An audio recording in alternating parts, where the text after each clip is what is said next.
An equity based mutual fund can be sell index future to has its position। ठीक है, तो यहाँ पे ये बोल रहे हैं कि कोई भी इक्विटी बेस्ड जो म्यूचुअल फंड्स होते हैं वो अपनी पोजीशंस को हैज करने के लिए इंडेक्स फ्यूचर को सेल कर सकते हैं। तो आंसर इज ट्रू। जो म्यूचुअल फंड्स होते हैं वो अपने उनके जो रिटर्न्स हैं उनको स्टेबल रखने के लिए अगर मार्केट में फॉल आता है, सेलिंग आती है, तो उस केस में वो अपने म्यूचुअल फंड को हेज करते हैं बाय सेलिंग इंडेक्स। अब यहाँ पे इंडेक्स कौन कौन से हो गए? निफ्टी 50 हो गया, बैंक निफ्टी हो गया और निफ्टी आईटी हो गया। सो फॉर सपोज अगर ये जो म्यूचुअल फंड है ये इक्विटी रिलेटेड फंड है और लार्ज कैप है, ठीक है, तो वो क्या करेगा? निफ्टी 50 शॉर्ट करेगा। अगर मिड कैप है तो भी निफ्टी 50 शॉर्ट करेगा, अगर स्मॉल कैप है तो भी निफ्टी 50 शॉर्ट करेगा। फॉर सपोज ये पीएसयू मतलब पब्लिक सेक्टर बैंक्स, तो पीएसयू अगर बैंक्स का म्यूचुअल फंड है तो देन वो बैंक निफ्टी सेल करेगा। इफ़ सपोज आईटी का फंड है तो वो निफ्टी आईटी शॉर्ट करेगा। तो अकॉर्डिंगली म्यूचुअल फंड उसका जिस भी स्क्रिप्ट पे बेस रहेगा उसके अकॉर्डिंग वो पर्टिकुलर इंडेक्स को शॉर्ट कर सकता है अपनी पोजीशन को हैज करने के लिए, लॉसेस को मिनिमाइज करने के लिए और रिस्क लेवल को मिनिमाइज करने के लिए। ठीक है, तो answer is true. Then next question is which of this put are in the money? इनमें से कौन सा पुट इन द मनी है? सो सबसे फर्स्ट तो हमको ये ध्यान रखने पड़ेगा कि पुट इन द मनी कब होता है। पुट इन द मनी कब होगा? जब स्ट्राइक प्राइस बड़ी होगी स्पॉट प्राइस से, राइट? तो यहाँ पर हमको चेक करना है कि कौन सी स्ट्राइक स्पॉट से बड़ी है। तो ये तो कौन सी कंडीशन हो गई? स्पॉट 300 और स्ट्राइक प्राइस इज ऑल्सो 300, तो ये एट द मनी की कंडीशन हो गई ATM. Now spot is 300 and strike is 280, तो ये हो गई ओटीएम की कंडीशन, आउट द मनी की, because spot is greater than strike price. यहाँ पे spot is 300, strike is 320, that means जो स्पॉट प्राइस है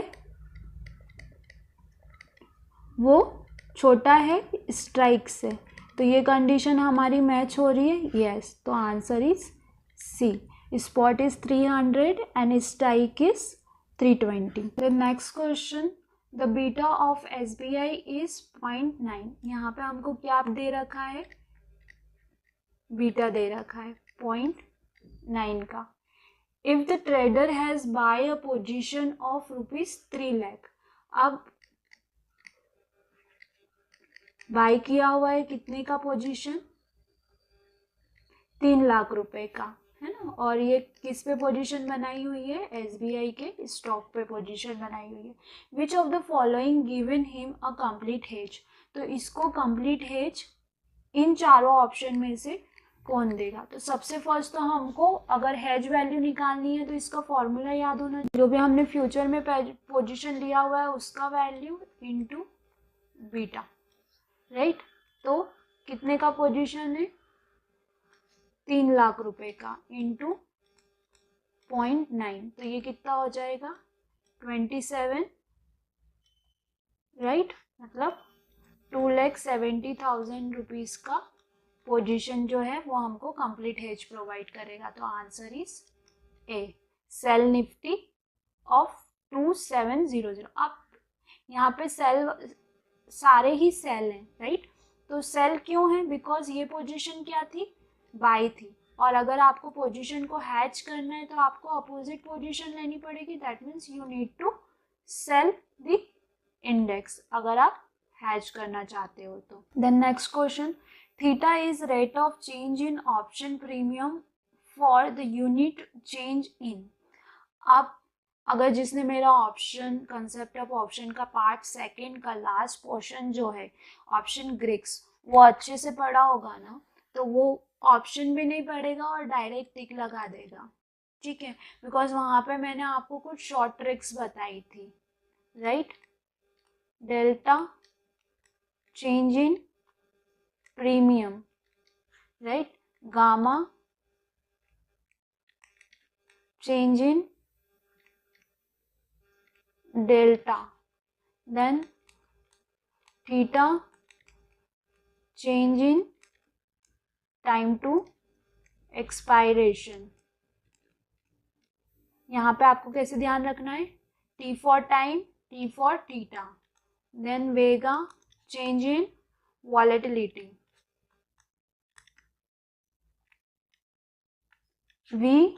v, then next is rho change in interest rate, right। so if जिसने भी वो part पूरा completely देखा है, वो तो एक बार में अगर किसी का भी पांचों ग्रीक में से कोई सा भी क्वेश्चन आ जाता है तो बिना कुछ देखे वो टिक कर देगा, बट जिसने पूरा नहीं देखा है ना, उसको बड़ा प्रॉब्लम होने वाला है। तो आई विल सजेस्ट एवरीवन कि आप प्लीज कंप्लीट वीडियोस देखें। Next question, can the exercise price be more than और इक्वल टू और less than the cash spot price.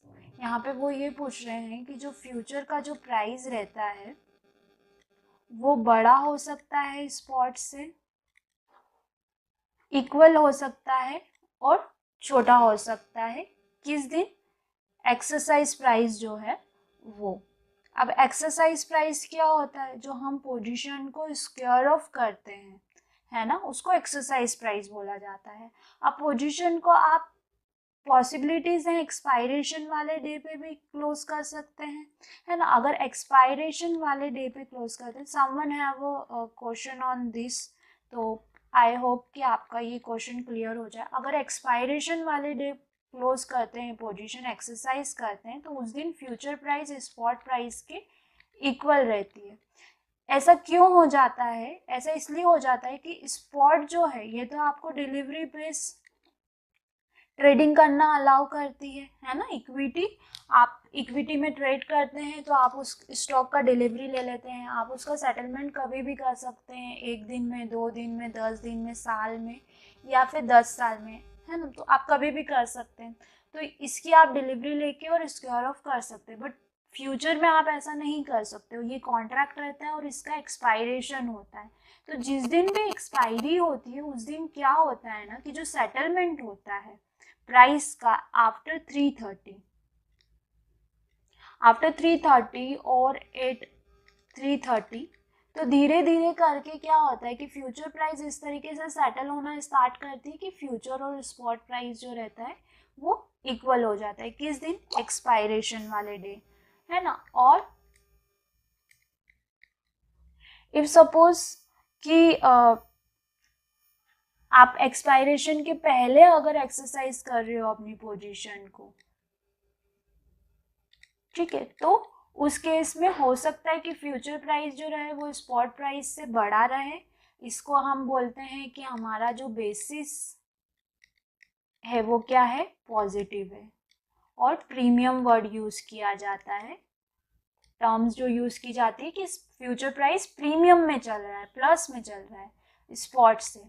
और नेगेटिव भी हो सकता है, इसका मतलब क्या होता है कि फ्यूचर प्राइस क्या चल रहा है, डिस्काउंटेड चल रहा है, नेगेटिव चल रहा है स्पॉट प्राइस से, मतलब लोअर एंड पे। अब इन दो चीज़ों का मतलब क्या होता है, अगर पॉजिटिव है तो हम ये प्रिडिक्ट कर सकते हैं कि फ्यूचर प्राइस जो है उसमें फ्यूचर में बाइंग ज़्यादा हो रही है। और नेगेटिव का मतलब क्या होता है कि जो फ्यूचर है उसमें सेलिंग ज़्यादा हो रही है ना। बट इसका मतलब ये नहीं है कि आप पॉजिटिव देख रहे हो तो आप बाय कर लोगे और आप नेगेटिव देख रहे हो तो सेल कर लोगे। यहाँ पे भी एक क्राइटेरिया होता है, अगर अबव जो परसेंटेज है वो 1% के ऊपर चल रहा है देन बाइंग कंडीशन हाईएस्ट बनती है। अगर 1% माइनस में चल रहा है तो देन सेलिंग कंडीशन ज़्यादा बनती है। बट अगर इन बिटवीन है तो कुछ भी हो सकता है, like it's depends on demand and supply. Buyer and seller जो मार्केट मेकर्स होते हैं, पार्टिसिपेंट्स होते हैं, दे डिसाइड कि उनको फ्यूचर को किधर मूव करना है। अगर मैक्सिमम बायर्स हैं तो बाइंग साइड जाएगा, अगर मैक्सिमम सेलर्स हैं तो सेलिंग साइड जाएगा, ठीक है। और कॉन्ट्रैक्ट एक्सपायरेशन वाले दिन अपोजिट डायरेक्शन में मूव इसलिए आता है, ऑब्वियस है, अगर कॉन्ट्रैक्ट में मैक्सिमम बाइंग पोजीशन बनी है तो that bye position square of exercise होगी, और जिस दिन एक्सरसाइज होगी तो बाय किया है आपने स्टार्टिंग में तो ऑब्वियस है वो सेल करेंगे। तो इसलिए जिस दिन एक्सपायरी रहती है तो हम बोलते हैं कि उस दिन मार्केट जो है हमारी लैंग्वेज में बहुत ज़्यादा वोलेटाइल होता है, ठीक है। आई होप कि ये कंसेप्ट आपको समझ में आया होगा। तो यस, आप जो भी प्राइस पे एक्सरसाइज करेंगे फ्यूचर को, वो मे बी पॉसिबिलिटीज़ हैं कि बड़ा हो सकता है, छोटा हो सकता है, या फिर इक्वल हो सकता है। फॉर सपोज अगर यहाँ पे दे देते एट द एक्सपायरेशन तो यहाँ पे आंसर होता नो, बट यहाँ पे ऐसा कुछ नहीं दे रखा है कि एक्सपायरेशन वाले दिन करना है या बिफोर करना है ना। तो यहाँ पे आंसर आएगा यस, कि कुछ भी हो सकता है, बड़ा भी हो सकता है, छोटा भी हो सकता है, और इक्वल टू भी हो सकता है। सॉरी, यस, नो पे टिक कर दिया मैंने। Answer is yes. Okay, so next question is when a put option on an index is exercised, the option holder receive from the option writer, ठीक है। सो सबसे पहले तो आप एक कंसेप्ट समझ लीजिए कि ऑप्शन होल्डर मतलब क्या होता है।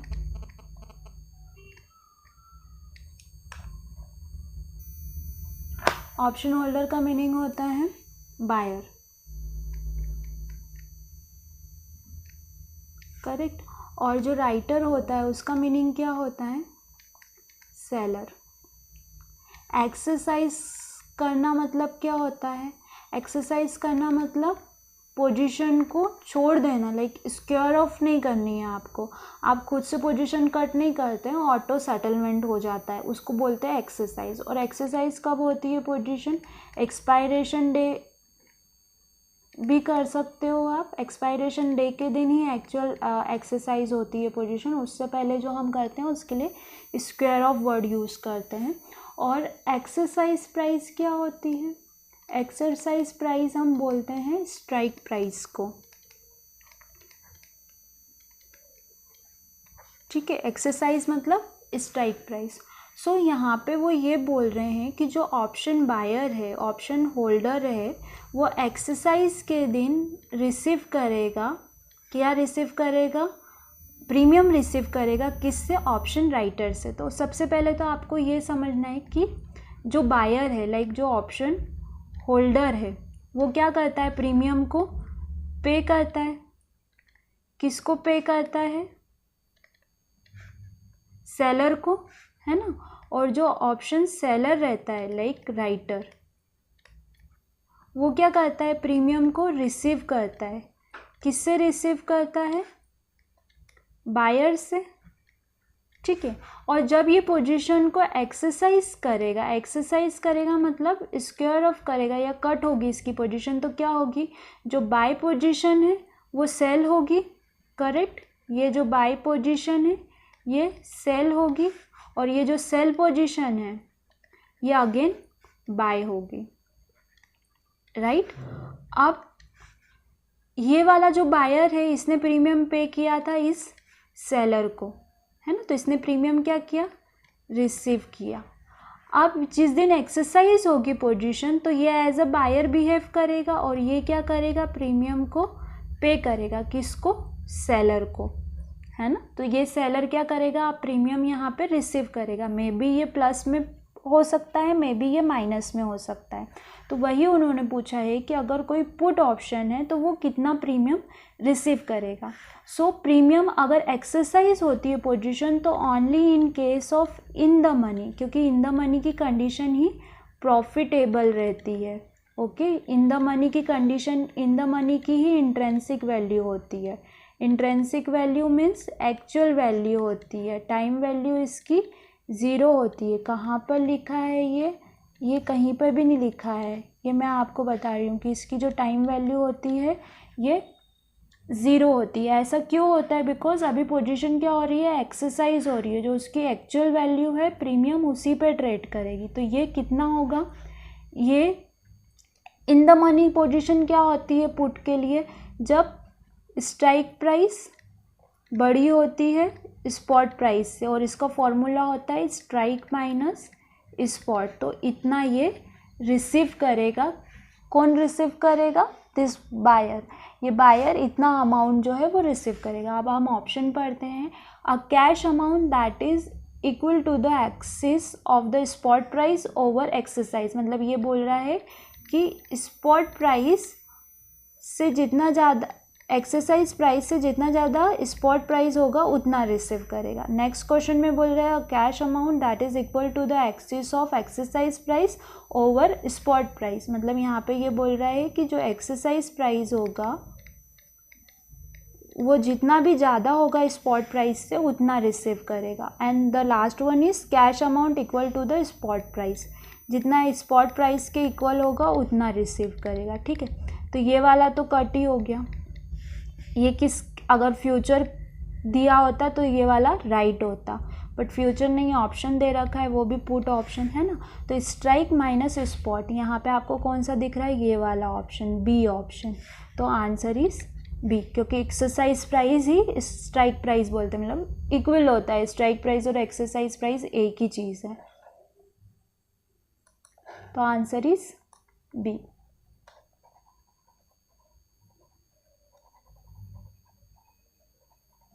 अच्छा, वन मोर थिंग कि ऐसा कहीं पे क्यों नहीं लिखा है कि टाइम वैल्यू जो है वो 0 होती है इन द मनी के लिए। देखिए, थियोरेटिकली जब हम बात करते हैं ना, जैसे आपने फिज़िक्स पढ़ा होगा, थ्योरी में हर चीज़ को अजम्पशन में लिया जाता है कि हाँ ऐसा हो सकता है, सपोज़ किया जाता है। उसी तरीके से जब हम ऑप्शन, फ्यूचर, इनकी सबकी थ्योरी पढ़ते हैं ना, तो थ्योरी में भी अजम्पशंस ही हैं।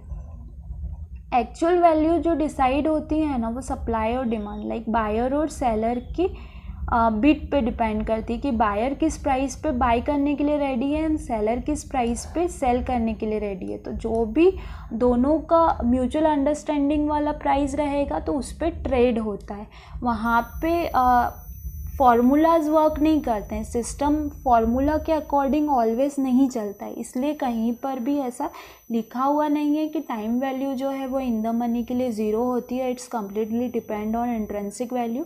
बट अगर हम जब थ्योरी पढ़ते हैं तो इन द मनी का वैल्यू का फॉर्मूला चेक करते हैं और इंट्रिंसिक वैल्यू का फॉर्मूला चेक करते हैं तो वो दोनों इक्वल हैं। इक्वल है दैट मीन्स कि जो प्रीमियम है इज इक्वल्स टू, मतलब in the money premium is equal to intrinsic value, और जो आउट द मनी रहता है that is completely depend on time value.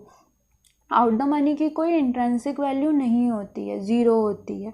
ठीक है, तो ये आपको ध्यान रखना है। ये मे बी ट्रू फॉल्स में भी आपसे पूछ सकते हैं। Then next question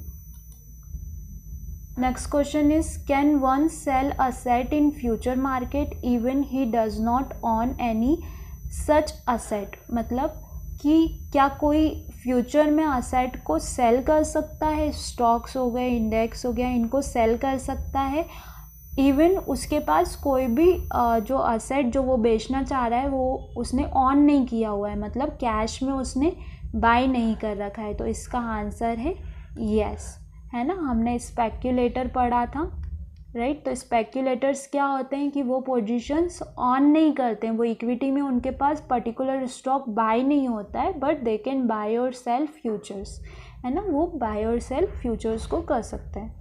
which of the following option will result in the creation of bear spread.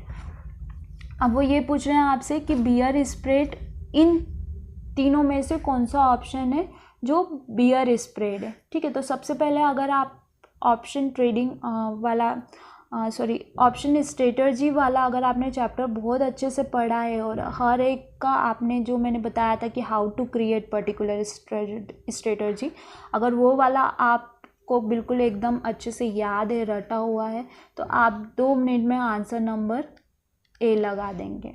ठीक है, अभी सबसे पहले आपको बियर स्प्रेड कैसे बनाते हैं ये चेक करना है। तो बियर स्प्रेड को क्रिएट कैसे किया जाता है? बियर स्प्रेड या तो, अभी स्प्रेड वर्ड यूज़ हो रहा है, तो या तो ओनली कॉल से क्रिएट होगा या ओनली पुट से क्रिएट होगा। एक कॉल और एक पुट यूज़ नहीं करते हैं, तो दोनों या तो कॉल होंगे या दोनों पुट होंगे। तो यहाँ पे सबसे फर्स्ट ऑप्शन देखो, selling call call. Second option buying one put one call, selling one call और टू पुट। तो ये तो दो वैसे ही गलत हो जाते हैं, तो सिर्फ फर्स्ट वाला ही आंसर। मतलब आपको ये भी नहीं चेक करना है कि lower strike price higher strike price या कुछ भी नहीं। अगर आपको पता है कि स्प्रेड कैसे क्रिएट किया जाता है तो आप फर्स्ट ऑप्शन डायरेक्ट लगा के आ जाएंगे, बिकॉज या तो दोनों कॉल से स्प्रेड क्रिएट होता है या दो पुट से स्प्रेड क्रिएट होता है। कभी भी अपोजिट रेंज में क्रिएट नहीं होता है, लाइक एक कॉल एक पुट, दो पुट एक कॉल, ऐसा क्रिएट नहीं होता है स्प्रेड। ओनली कॉल्स पे बनेगा या फिर ओनली पुट पे बनेगा। मैं आपको एक बार रिकॉल कर देती हूँ, हमने vertical spread, horizontal spread, diagonal spread, bullish spread, bearish spread पढ़ा था, राइट।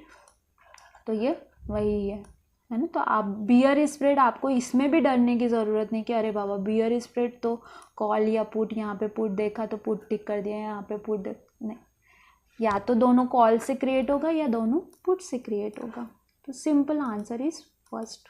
तो आपको क्या है ना, एग्ज़ाम में ऐसे लॉजिक्स यूज़ करने, तो ये तभी लॉजिक्स यूज़ हो पाएंगे जब आपके बेसिक्स क्लियर होंगे।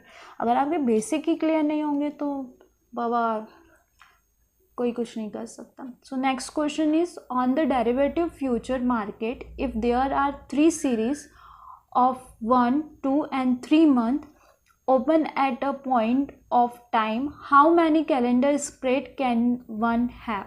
मतलब अगर एक टाइम पे फ्यूचर मार्केट में 3 कॉन्ट्रैक्ट्स ओपन है, 1, 2 and 3 मंथ के कॉन्ट्रैक्ट ओपन है। हम इसको ले लेते हैं 1 मतलब जनवरी ले लेते हैं, 2 मतलब फैब ले लेते हैं और 3 मतलब मार्च ले लेते हैं। तो कितने कैलेंडर स्प्रेड क्रिएट हो सकते हैं? तो अब यहाँ पे भी सबसे पहले तो आपको बेसिक पता होना चाहिए कि कैलेंडर स्प्रेड का मतलब क्या होता है ना। तो कैलेंडर स्प्रेड क्या होता है, एक कॉन्ट्रैक्ट में आप क्या करते हो, पोजीशन बाय करते हो, तो दूसरे कॉन्ट्रैक्ट में आप पोजीशन को सेल करते हो। तो ये एक कैलेंडर स्प्रेड कहलाता है, ठीक है। तो आप एक जनवरी फरवरी का कॉम्बिनेशन बना सकते हो, एक फेब और मार्च का कॉम्बिनेशन बना सकते हो, है ना, और एक जनवरी और मार्च का कॉम्बिनेशन बना सकते हो। मतलब टोटल कितने हो गए, आप 3 कैलेंडर स्प्रेड्स क्रिएट कर सकते हो अगर एक बार में 3 कॉन्ट्रैक्ट ओपन है। तो फर्स्ट जो ग्रुप बनेगा वो जैन फैब का हो गया, सेकेंड जो ग्रुप बनेगा वो फैब और मार्च का हो गया, और थर्ड जो ग्रुप बनेगा वो जैन और मार्च का हो गया। तो इस तरीके से आप 3 कैलेंडर स्प्रेड क्रिएट कर सकते हो। Next question, mister A want to sell stock option but he does not on the underlying stock, can he do it in India? तो वो ये पूछ रहे हैं कि जो मिस्टर ए हैं वो सेल करना चाहते हैं स्टॉक ऑप्शन को, लेकिन उन्होंने अंडरलाइन बाय नहीं किया हुआ है, अंडरलाइन नहीं है उनके पास। तो क्या वो ऐसा कर सकते हैं, यस और नो? यस, आप ऑप्शन में ओपन पोजीशन, नेक्ड पोजीशन भी क्रिएट कर सकते हो, या हमने स्ट्रेटजी पढ़ा था covered call, protective put, right. तो उस काइंड ऑफ पोजीशन भी आप क्रिएट कर सकते हो। तो आंसर इज यस।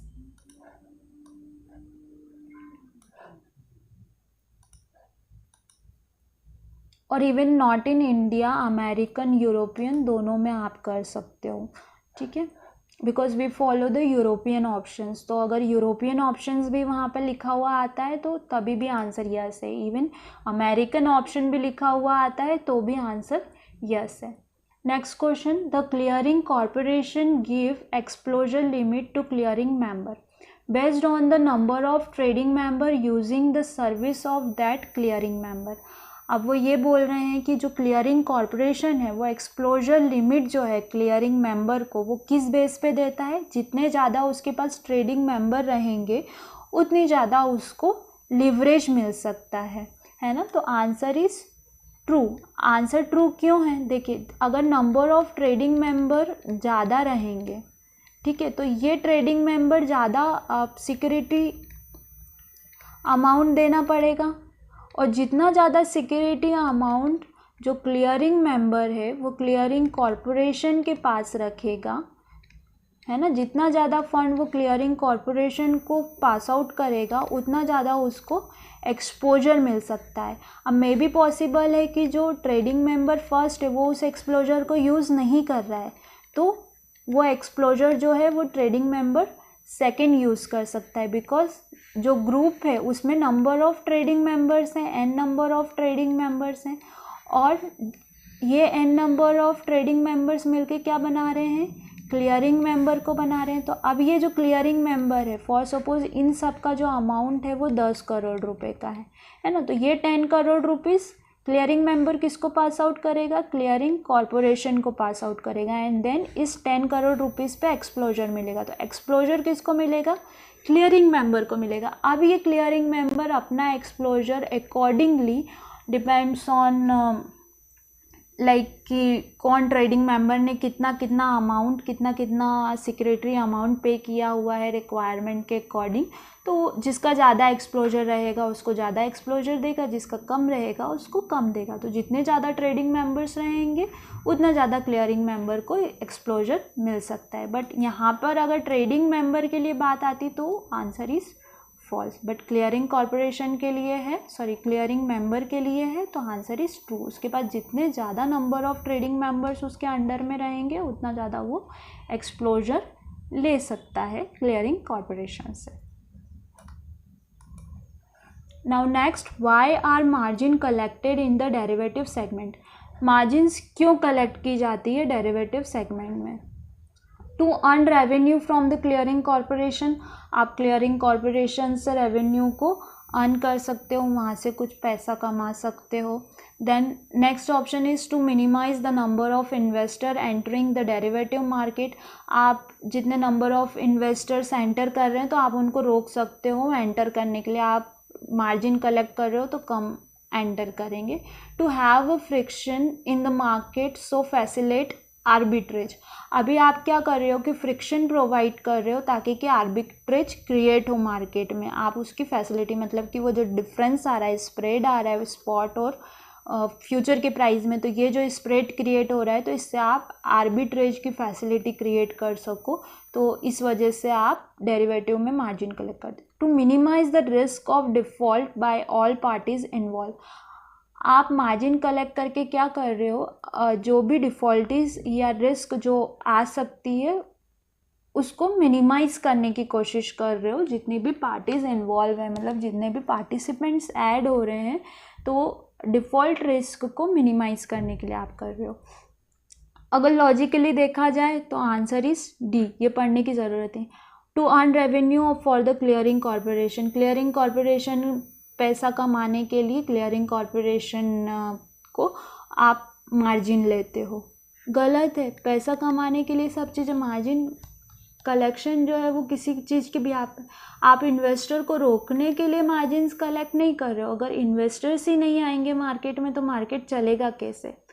आप फ्रिक्शन प्रोवाइड कर रहे हो, फैसिलिटेट कर रहे हो किसको, आर्बिट्रेज को। फॉर सपोज अगर आप यहाँ पे इन्वेस्टर को ही मिनिमाइज़ कर रहे हो मार्जिन कलेक्ट करके, तो फ्रिक्शन कैसे क्रिएट होगा, है ना। फ्रिक्शन क्रिएट ही नहीं हो पाएगा। थियोरेटिकल वैल्यू के अकॉर्डिंग फ्यूचर का प्राइस डिसाइड होगा, और वो जो फ्यूचर का प्राइस रहता है वो अराउंड स्पॉट प्राइस के ही आ जाता है इक्वल, तो ये भी गलत है।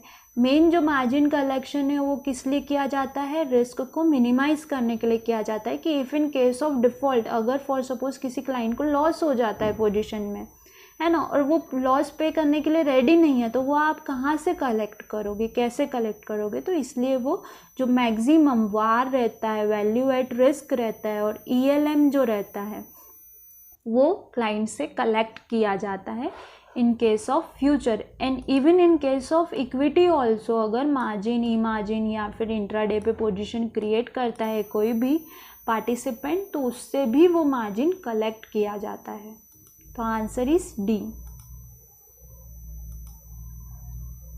Next question is what is unsystematic risk.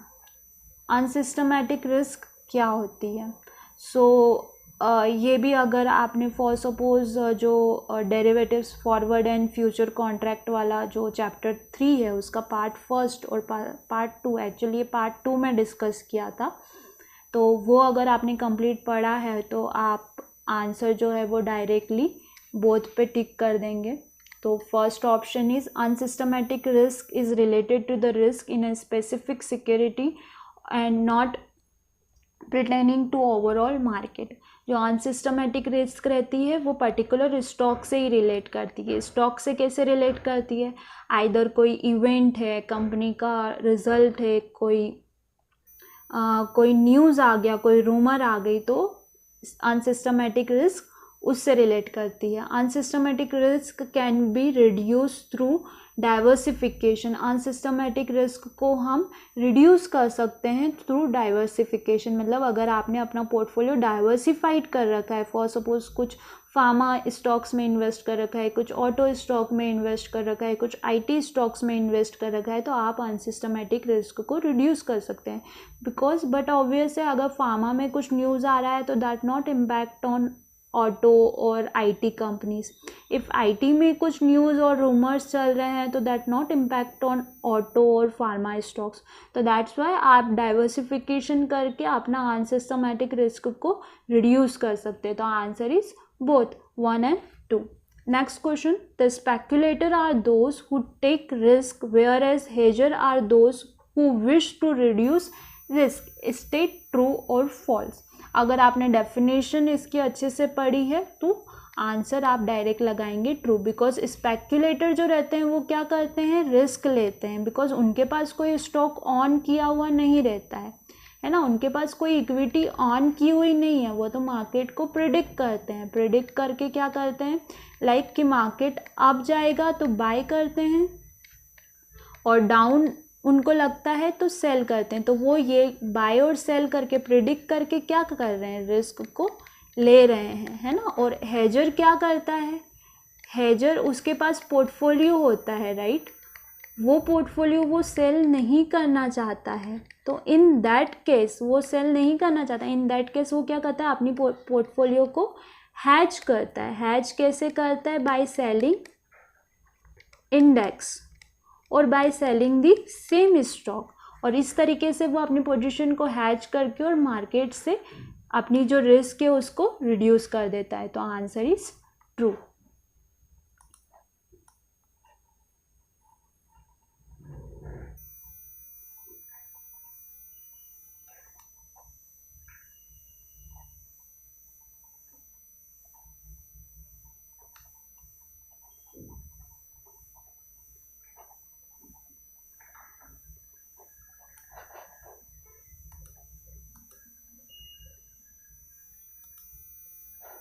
Next question, loss on derivative transaction can be set off against any other income during the year.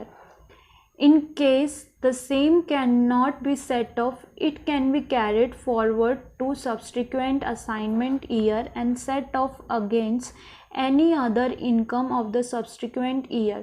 Such losses can be carried forward for the period of the assignment year. Okay, so यहाँ पे ये क्या बोल रहे हैं कि जो derivative transaction पे लॉसेस आता है उसको सेट ऑफ किया जाता है किसी अदर इनकम में ड्यूरिंग द ईयर। मतलब कि फॉर सपोज हम डेरिवेटिव की बात करते हैं, अगर फॉर सपोज क्लाइंट को कुछ स्टार्टिंग के 6 मंथ जो है वो 3 लाख का प्रॉफिट हुआ, ठीक है, प्लस में चल रहा था ये। नेक्स्ट 3 मंथ में वो क्या हो जाता है? 2 लाख माइनस में चला जाता है, लॉस हो जाता है उसको। तो सेट ऑफ क्या हो जाएगा? 1 लाख उस फाइनेंशियल ईयर में, है ना, क्योंकि 3 लाख उसने फर्स्ट 6 मंथ में कमाए थे, अगले 3 महीने में उसने 2 लाख रुपए गंवा दिए, तो रिमेनिंग उसके पास वो कितने प्लस में बचा है?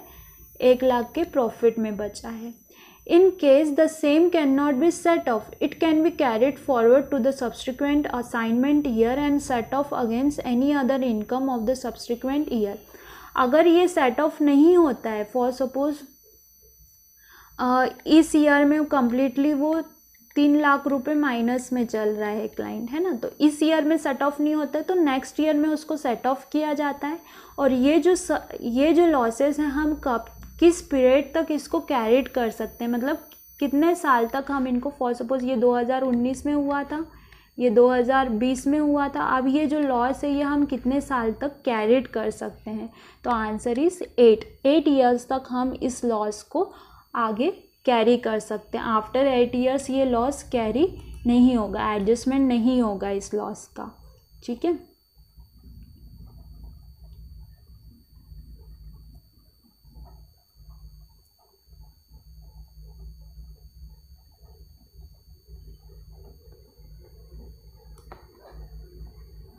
Next question, as per the rule of European call option, it gives the right but not the obligation to buy from the seller and underline at the prevailing market price on or before the expiry. True और false, मतलब European call के according जो European call है वो क्या करता है, right provide करता है बट ऑब्लिगेशन नहीं प्रोवाइड करता है to buy from the seller. Seller से आप बाय कर सकते हो, किस सेलर से, अंडरलाइन के सेलर से आप बाय कर सकते हो, है ना, कब, on or before the expiry. ये ट्रू है या फॉल्स है, तो आंसर इज फॉल्स। यहाँ पे देखो क्या लिखा है, पूरा करेक्ट है कि right but not the obligation to buy from the seller of an underline, seller of an underline at the prevailing market price on or before the expiry, मतलब एक्सपायरी वाले दिन या एक्सपायरी से पहले। तो ये जो सेंटेंस है ये रॉन्ग सेंटेंस है ना, जो हम बाय और सेल करते हैं तो वो सेलर से बाय या सेल करने का राइट नहीं देता है, वो अंडरलाइन को बाय या सेल करने का राइट देता है, ठीक है। ये आपको हमेशा ध्यान रखना है कि वो सेलर से बाय और सेल करने का राइट नहीं दे रहा है, वो डायरेक्ट अंडरलाइन को बाय और सेल करने का राइट प्रोवाइड करता है। कौन, European option, even American option is also. तो यहाँ पे ये जो सेलर वर्ड यूज़ किया है दिस इज़ रॉन्ग, यहाँ पे सेलर नहीं आना चाहिए था, यहाँ पे ये आना चाहिए था कि it gives the right but not the obligation to buy an underline at the prevailing market price on or before the expiry, तो then answer is true, true होता उस केस में आंसर। बट यहाँ पे क्या दे दिया है कि from the seller of an underline, underline के सेलर और बायर से कोई रिलेट नहीं है। ऑप्शन जो रहता है वो अंडरलाइन को बाय या सेल करने का हमको राइट देता है, ऑब्लिगेशन नहीं देता। इफ़ सपोज ऑब्लिगेशन देता तो हम बोलते कि क्या कर रहा है वो, मार्केट पार्टिसिपेंट से हमको बाय और सेल करने की फैसिलिटी प्रोवाइड कर रहा है, तो आंसर इज़ फॉल्स। ये देखिए ये थोड़ा सा ट्रिकी था, अगर आप ये यहाँ पे एक छोटा सा वर्ड सेलर नहीं पकड़ते तो ऑब्वियस आंसर आप ट्रू करके आते, बिकॉज जो डेफिनेशन है वो तो बिल्कुल एक्यूरेट जा रही है ना, it gives the right but not the obligation.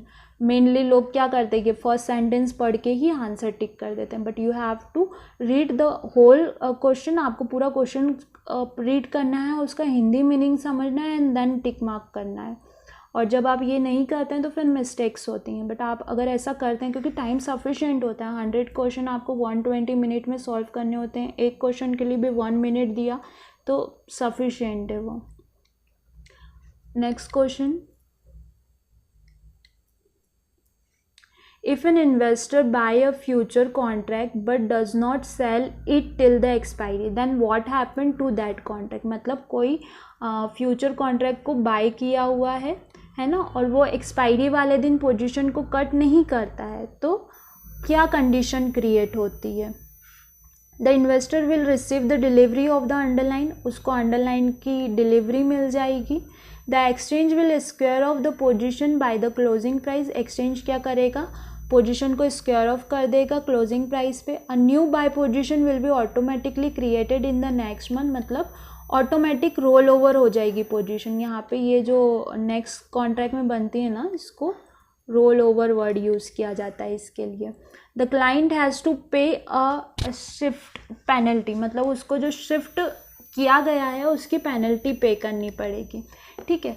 So first thing is कि डिलीवरी नहीं मिलेगी, क्यों? क्योंकि इक्विटी में जो बायर सेलर रहते हैं उनके बीच में ट्रेड होता है, आपने फ्यूचर में बाय कर रखा है तो आपको इक्विटी की डिलीवरी वहाँ पर नहीं मिलेगी, because segment is different. Next हम थर्ड वाला लेते हैं, a new buy position open. Automatically कभी भी बाय नहीं होती है पोजीशन, बिकॉज विदाउट क्लाइंट के कंफर्मेशन ना एक्सचेंज ना ब्रोकर कुछ भी ऐसा क्रिएट कर सकता है। और शिफ्ट पेनल्टी, जब ये पोजीशन ही क्रिएट नहीं होगी तो शिफ्ट पेनल्टी कैसे लगेगी? तो ये भी रॉन्ग है। आंसर इज बी कि एक्सचेंज क्या करेगा, पोजीशन को ऑटोमेटिक स्क्वायर ऑफ कर देगा। जो भी क्लोजिंग प्राइस रहेगा 330 का, जो भी सेटलमेंट प्राइस आता है उनके पास में, और ये सेटलमेंट प्राइस क्या होता है, इक्वल टू स्पॉट प्राइस, तो उसके अकॉर्डिंग पोजीशन को क्या कर देगा, एक्सचेंज स्क्वायर ऑफ कर देगा। The next question, margin in future trading are applicable to. Margin किस किस को एप्लीकेबल होती है फ्यूचर ट्रेडिंग में? Both buyer and seller. अगर आप बायर हो तो भी आपको पे करनी है, आप सेलर हो तो भी पे करनी है। देखिए ये वाला क्वेश्चन जो है ना वो वेरिएंट्स में आता है। Margin is paid by, margin is received by, है ना, exchange take the margin from. तो आपको हमेशा ध्यान रखना है कि मार्जिन जो है फ्यूचर कॉन्ट्रैक्ट में वो बायर और सेलर को दोनों को देनी पड़ती है, और in case of option only seller को मार्जिन प्रोवाइड करनी पड़ती है।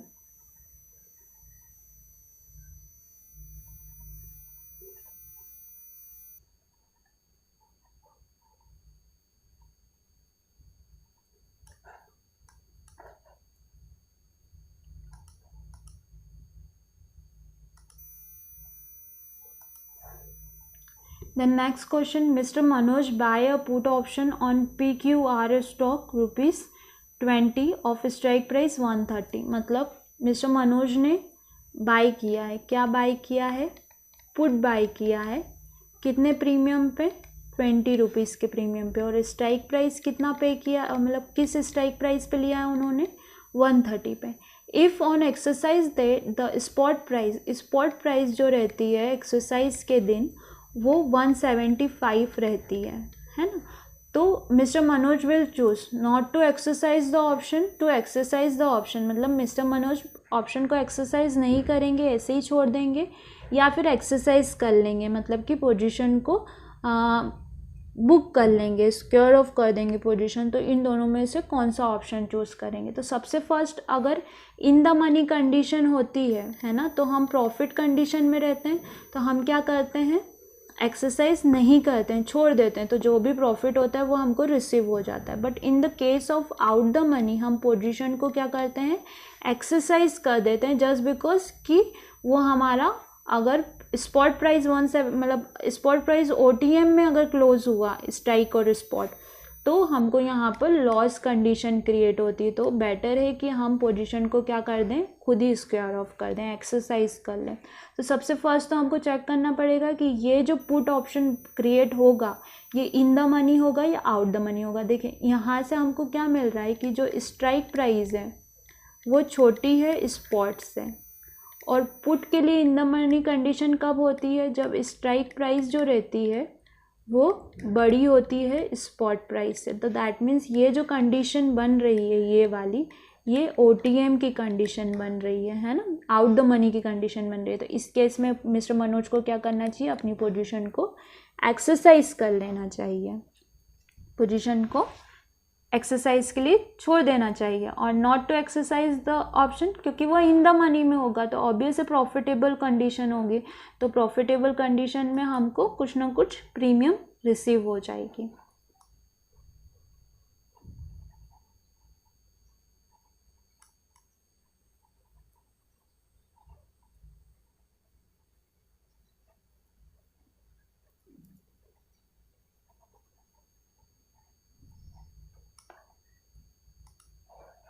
The next question, the clearing corporation can transfer the defaulting member client's position to।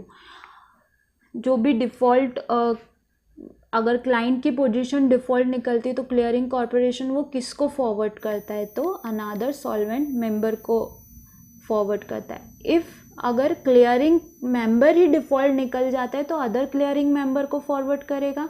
अगर ट्रेडिंग मेंबर डिफ़ॉल्ट निकल जाता है तो अदर ट्रेडिंग मेंबर को फॉरवर्ड करेगा। बट यहाँ पे क्या हो रहा है कि डिफ़ॉल्टिंग मेंबर क्लाइंट्स पोजीशन, जो भी डिफ़ॉल्टिंग मेंबर रहेगा उससे क्लाइंट की पोजीशन किसको करेगा वो फॉरवर्ड, अनदर सॉल्वेंट मेंबर को। जो भी सॉल्वेंट मेंबर होगा उसको फॉरवर्ड कर देगा सॉल्व करने के लिए।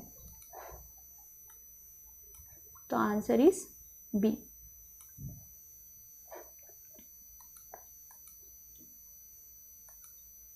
The next question, the spot price of ABC stock is rupees 347, 325 strike call is quoted 39।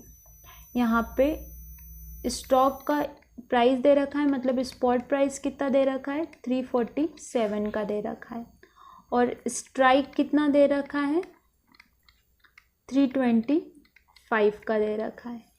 बात हो रही है कॉल ऑप्शन की। यहाँ पे कंडीशन क्या क्रिएट हो रही है, स्पॉट जो है वो बड़ा है किससे, स्ट्राइक प्राइस से, है ना। स्ट्राइक प्राइस छोटी है, मतलब ये कंडीशन किसकी क्रिएट हो रही है, इन द मनी की कंडीशन क्रिएट हो रही है। और प्रीमियम का प्राइस क्या चल रहा है इसका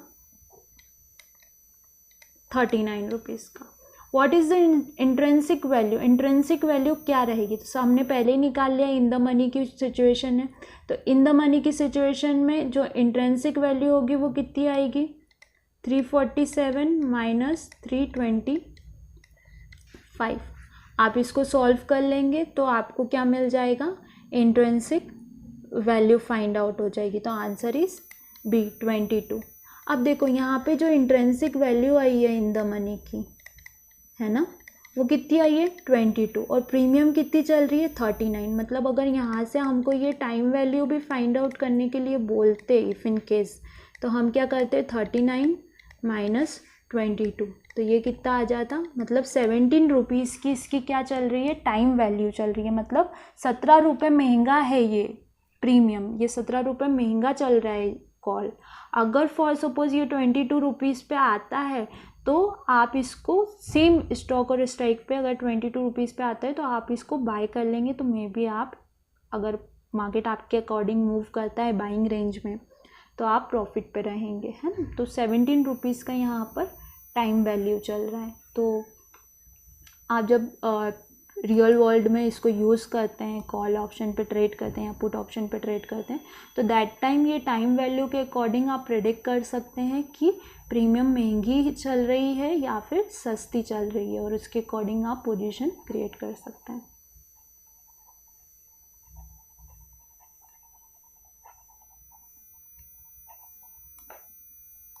Then next question is, Mr. Deshmukh took a short position on one contract in May Nifty future। अभी हम यहाँ पे सॉल्व करते हैं। मे कॉन्ट्रैक्ट में मिस्टर देशमुख ने शॉर्ट पोजीशन ली है। लॉट साइज यहाँ पे आपको दे रखा है 50 का, है ना, और किस प्राइस पे शॉर्ट पोजीशन ली है उन्होंने 5600 पे शॉर्ट पोजीशन ली है। When he close this position after a few days, कुछ दिनों के बाद जब वो अपनी पोजीशन को क्लोज करते हैं, ये realize that he has made a profit of 5000 rupees. उनको 5000 रुपये का क्या मिलता है, प्रॉफिट मिलता है जब थोड़े दिन के बाद वो पोजीशन को क्लोज करते हैं। तो which of the following closing action would have the enable him to generate this profit. तो ये प्रॉफिट बनाने में उन्होंने किस पोजीशन पे अपनी पोजीशन को क्लोज किया है कि ये उनको प्रॉफिट, मतलब हमको यहाँ पे बाय प्राइस फाइंड आउट करना है। ठीक है, तो सबसे पहले तो ये 5000 रुपीज़ का प्रॉफिट है। तो 5000 का प्रॉफिट कितने पे है, 50 क्वांटिटी पे है। तो हम एक क्वांटिटी का प्राइस निकालेंगे कि एक पर शेयर हमको कितना प्रॉफिट हुआ है। तो यहाँ पे कितना आ जाएगा 100, मतलब पर शेयर हमको 100 रुपीज़ का प्रॉफिट हुआ है। अब हम क्या करेंगे, यहाँ पे ऑब्वियस शॉर्ट है, सेल किया हुआ है ना, और बाइंग मतलब प्रॉफिट कंडीशन कब बनती है, जब सेल प्राइस बड़ा होता है बाई प्राइस से। मतलब ऑब्वियस है कि अगर ये फॉल होगा देन ओनली हमको प्रॉफिट कंडीशन बनेगी। तो यहाँ पे हम क्या करेंगे 100 पॉइंट अगर डाउन साइड आएगा तो देन ओनली हम प्रॉफिट कंडीशन में रहेंगे। तो 5600 माइनस 100 मतलब 5500, मतलब मिस्टर देशमुख ने 5500 रुपये पे अपनी पोजीशन को बाय किया होगा, तो then only he will make profit of ₹5000 rupees. तो यहाँ पे देखिए ये बाइंग वाले दो ऑप्शन है, तो हमारे यही दोनों काम के, और हमारा आंसर कौन सा है, आंसर सी, बाइंग 1 में Nifty future contract at 5500 price.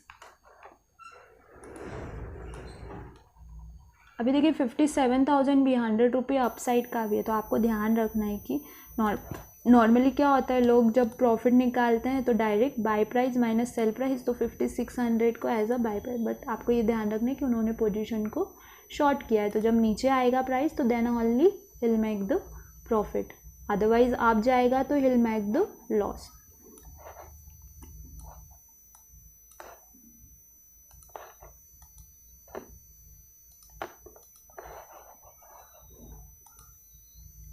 Next question, by using the financial derivative one can engage in, मतलब अगर कोई व्यक्ति फाइनेंशियल डेरिवेटिव्स में पोजीशन बनाता है तो वो किस किन चीज़ों में इंगेज हो सकता है, क्या क्या कर सकता है।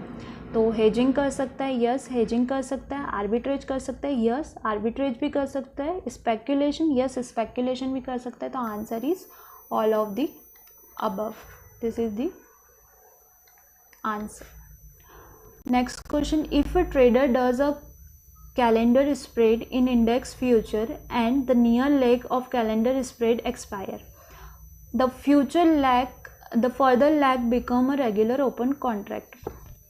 उनका ये कहना है कि अगर कोई ट्रेडर है जिसने कि इंडेक्स फ्यूचर में कैलेंडर स्प्रेड क्रिएट किया है, तो जो नियर लैग मतलब जो करंट कॉन्ट्रैक्ट चल रहा है वो एक्सपायर हो जाता है, तो जो नेक्स्ट कॉन्ट्रैक्ट रहेगा वो रेगुलर ओपन पोजीशन क्रिएट कर देगा। तो आंसर इज ट्रू। जब भी हम कैलेंडर स्प्रेड पोजीशन क्रिएट करेंगे, अगर एक कॉन्ट्रैक्ट एक्सपायर हो जाता है तो सेकंड कॉन्ट्रैक्ट कैसा बिहेव करेगा, एज एन ओपन पोजीशन।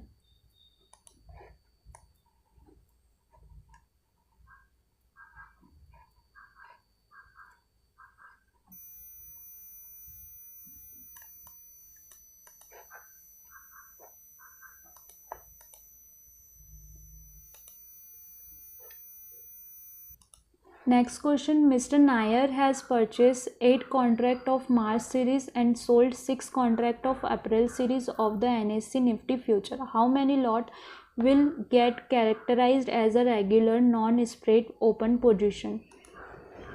अभी उन्होंने 8 कॉन्ट्रैक्ट जो हैं राइट, ये किस में क्रिएट किए हैं, मार्च में क्रिएट किए हैं, और 6 कॉन्ट्रैक्ट जो हैं ये उन्होंने किस में क्रिएट करे हैं, अप्रैल में क्रिएट करे हैं।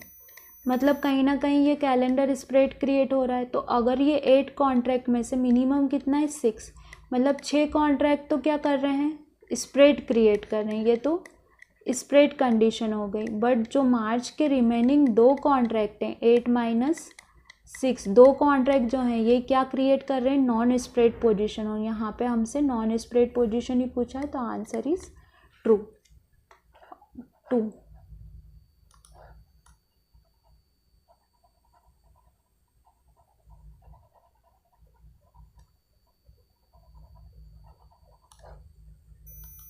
The next question, if the price of the stock is volatile then the option premium would be relatively। अगर volatile रहता है स्टॉक है ना, उसका प्राइस volatile रहता है तो हायर रहता है, लोअर रहता है, no effect on volatility, zero रहता है। तो पहली बात तो ज़ीरो तो नहीं होगा है ना। Second, no effect of volatility, ये भी गलत आंसर है। वाई, बिकॉज हमने 5 फैक्टर्स पढ़े जो ऑप्शन प्रीमियम को अफेक्ट करते हैं, volatility, time to expiration, spot price and 2 more, that is price movement है ना, और बायर सेलर स्प्रेड। तो ये जो 5 फिगर्स हैं ये सब क्या करते हैं, अफेक्ट करते हैं किसको, प्रीमियम को। मे बी मैं 1-2 भूल गई हूँ, बट ओके। सो वॉलेटिलिटी तो इफेक्ट करेगी ही करेगी, तो ये आंसर गलत है। अब हायर होता है या लोअर होता है, तो हमने ऑलवेज, अगर आपने ये वाला 5 फैक्टर्स पढ़े हैं तो आपने ये भी पढ़ा होगा कि वॉलेटिलिटी जितनी ज़्यादा हाई रहती है उतनी ज़्यादा प्रीमियम प्राइस भी हाई रहती है, तो answer is B, higher.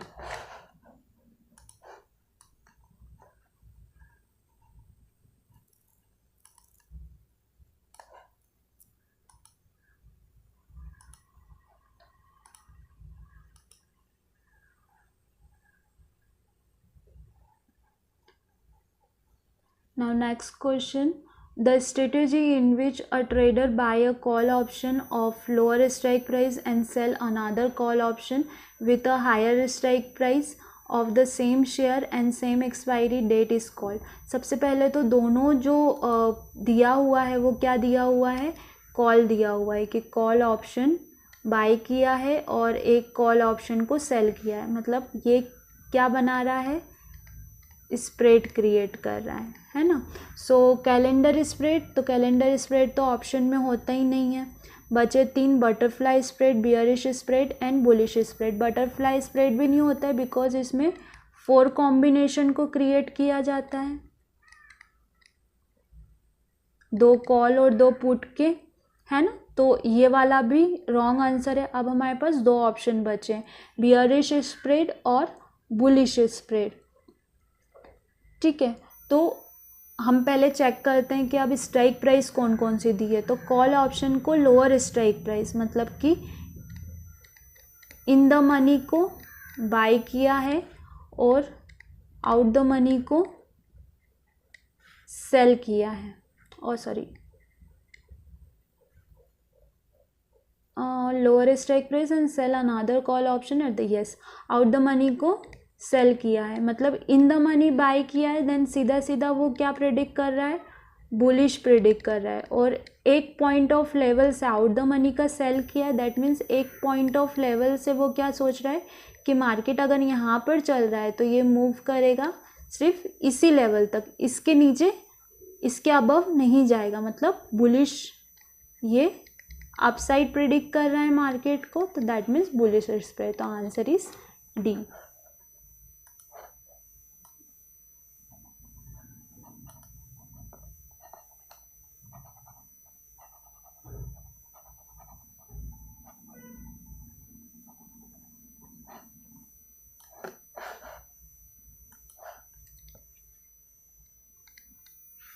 Next question, you sold a put option on a share.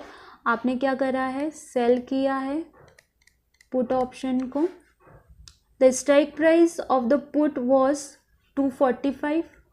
जो स्ट्राइक प्राइस है वो कितना है, 245 का है। And you receive the premium of ₹49, और आपने 49 रुपीज़ का प्रीमियम रिसीव किया है from the option buyer। theoretically what can be the maximum loss of the position।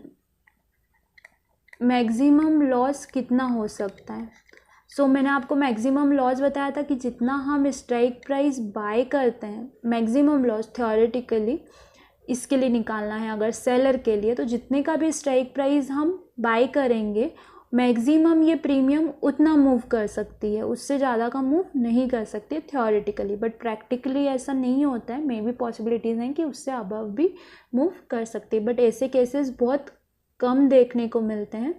सो अभी मैक्सिमम लॉस की कंडीशन, मैक्सिमम प्रीमियम कितना मूव कर सकती है, 245 का, और 49 रुपीज़ की तो प्रीमियम ऑलरेडी सेलर रिसीव कर चुका है, तो उसको माइनस कर देंगे 245 में से। तो यहाँ पे आपके पास आंसर कितना आ जाएगा, अराउंड 196। ठीक है, तो आंसर इज 196।